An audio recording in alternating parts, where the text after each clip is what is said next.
ষষ্ঠীর সকাল খুব বেসামাল, ষাঁড়ের ভাজে নজর কাড়ার ইচ্ছে, সাধের সানাই বাজাতে চাই কিন্তু এমন বারণ করে দিচ্ছে।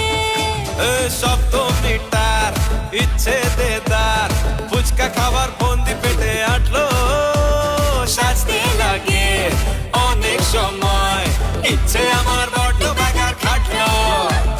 তুমি আমি আর অষ্টমী প্যান্ডেলেরা, একটু ফাঁকা সময় পেলে কাবার